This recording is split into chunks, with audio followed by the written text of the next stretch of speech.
And now, the best 60-ish seconds of your week. I'm here in beautiful Pittsburgh, Pennsylvania, a little further west than we normally do this every Saturday morning, because this week, the voters of Pennsylvania, my home state, took some extraordinary action, passing 2 constitutional amendments to rein in the powers of a dictatorial governor who had far exceeded what any legislature had ever dreamed of during the pandemic by arbitrary and capricious, vindictive and manipulative executive orders under his emergency powers.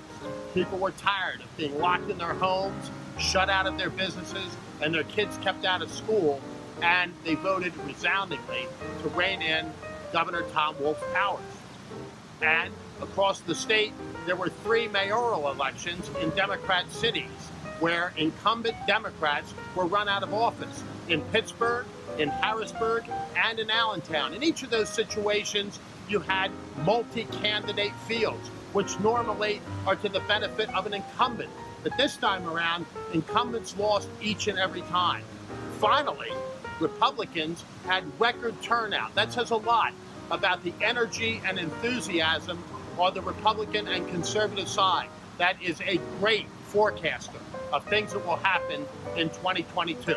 So what was Governor Tom Wolf's reaction?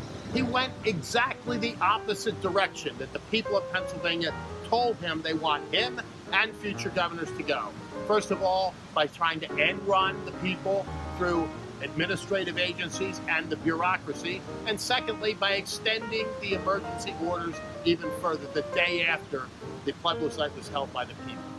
That's tone deafness at its very worst, and I believe the people of the Commonwealth will continue to react against it. And what else did Governor Tom Wolf do this week? Well, he got in a little dust up with the state police over his announcement regarding the Juneteenth holiday. Now, nobody disagreed with the holiday, but Tom Wolf took it upon himself in announcing it to say that the continued deaths of African Americans at the hands of police were an example of systemic racism, something that simply and fundamentally is categorically untrue. And David Kennedy, the head of the Pennsylvania State Troopers Association, fought back hard, demanding an apology from Tom Wolf, which he gave sort of a half-hearted, gee, if you were offended by what I said, I'm sorry. Not I'm sorry for what I said, but at least a half-hearted apology. Finally, last week, I forgot to mention the fact that a great American passed away, Governor Pete DuPont of Delaware.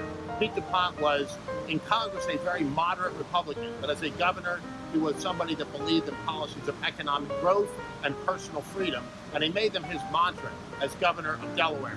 Patsy Schroeder, who served in Congress with Pete DuPont, once was on television, national television, saying, Pete, in Congress you were so moderate, why did you turn so conservative? He turned to her and he gave a very simple answer. He said, Patsy, I had to govern. Pete DuPont, may he rest in peace, and may perpetual light shine upon him. And for now, that is the best 60-ish seconds of your week.